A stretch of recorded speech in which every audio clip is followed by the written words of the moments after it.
The Master Cat, or Puss in Boots. There was a miller, who left no more estate to the 3 sons he had than his mill, his ass, and his cat. The partition was soon made. Neither scrivener nor attorney was sent for. They would soon have eaten up all the poor patrimony. The eldest had the mill, the second the ass, and the youngest nothing but the cat.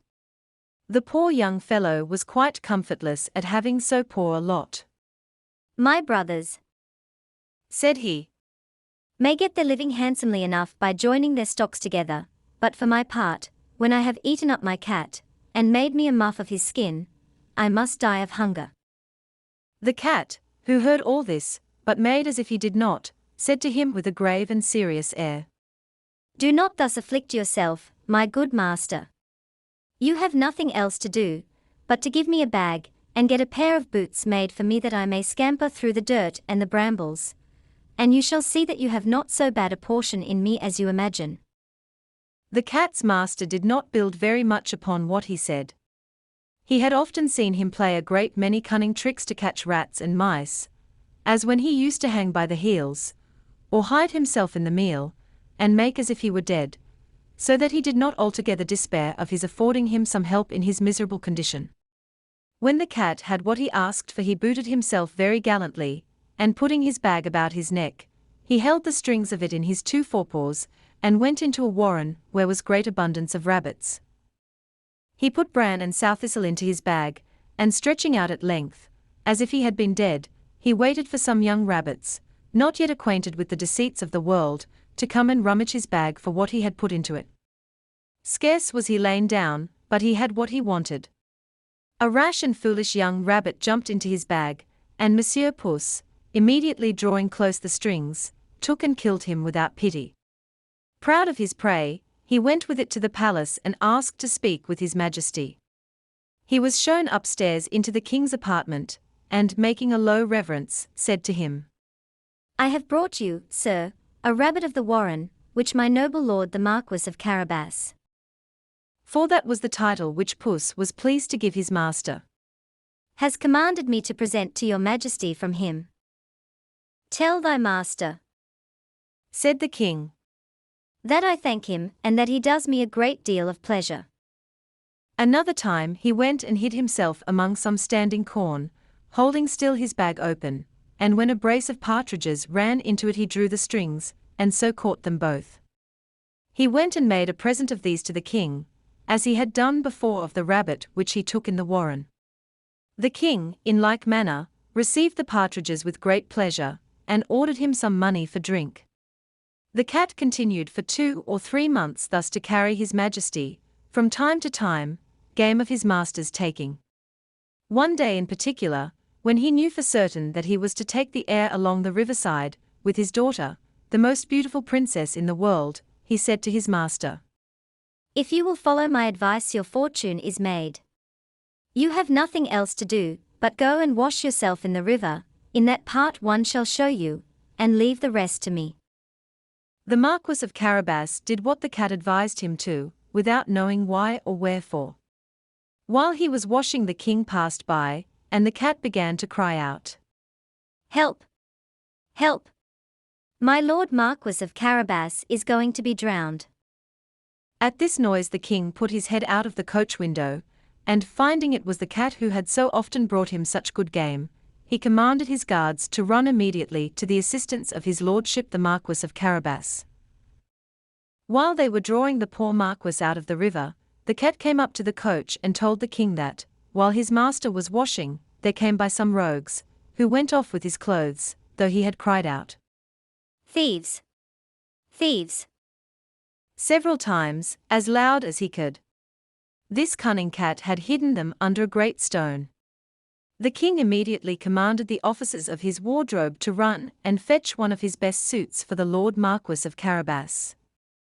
The king caressed him after a very extraordinary manner, and as the fine clothes he had given him extremely set off his good mien, for he was well made and very handsome in his person, the king's daughter took a secret inclination to him, and the Marquis of Carabas had no sooner cast 2 or 3 respectful and somewhat tender glances, but she fell in love with him to distraction. The king would needs have him come into the coach, and take part of the airing.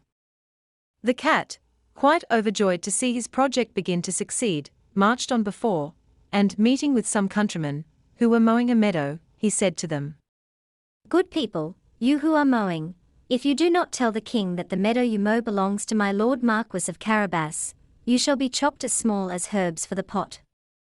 The king did not fail asking of the mowers to whom the meadow they were mowing belonged. To my lord Marquis of Carabas, Answered they all together, for the cat's threats had made them terribly afraid. You see, sir, Said the Marquis, this is a meadow which never fails to yield a plentiful harvest every year. the master cat, who went still on before, met with some reapers, and said to them, Good people, you who are reaping, if you do not tell the king that all this corn belongs to the Marquis of Carabas, you shall be chopped as small as herbs for the pot. The king, who passed by a moment after, would needs know to whom all that corn, which he then saw, did belong. To my lord Marquis of Carabas, Replied the reapers, and the king was very well pleased with it, as well as the Marquis, whom he congratulated thereupon.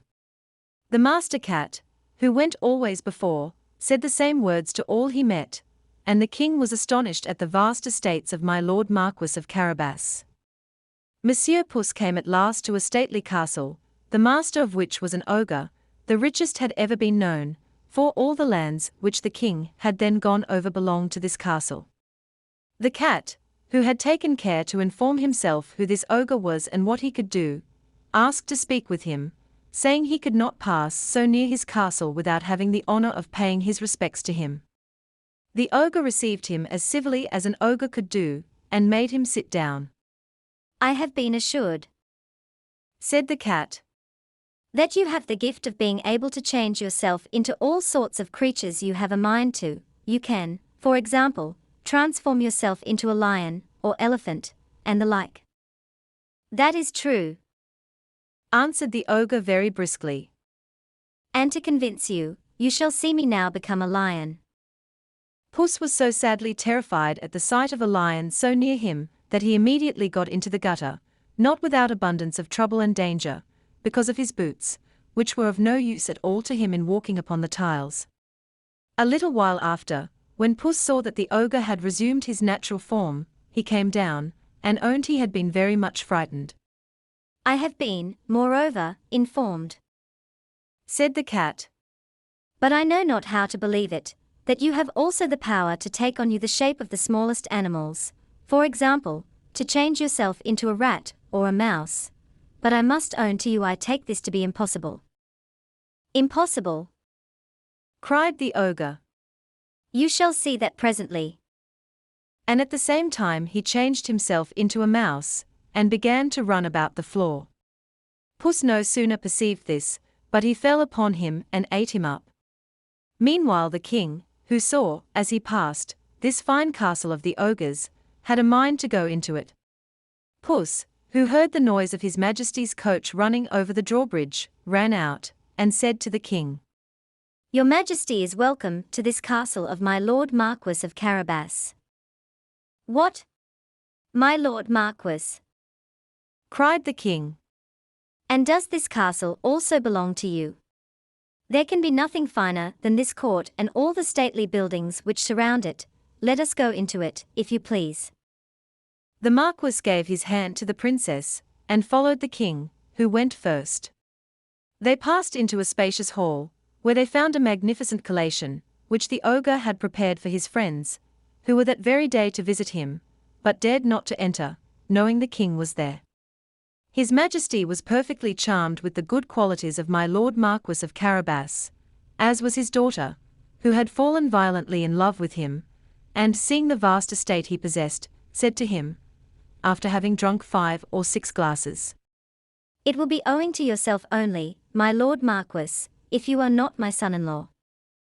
The Marquis, making several low bows, accepted the honor which his Majesty conferred upon him, and forthwith, that very same day, married the princess. Puss became a great lord, and never ran after mice any more, but only for his diversion.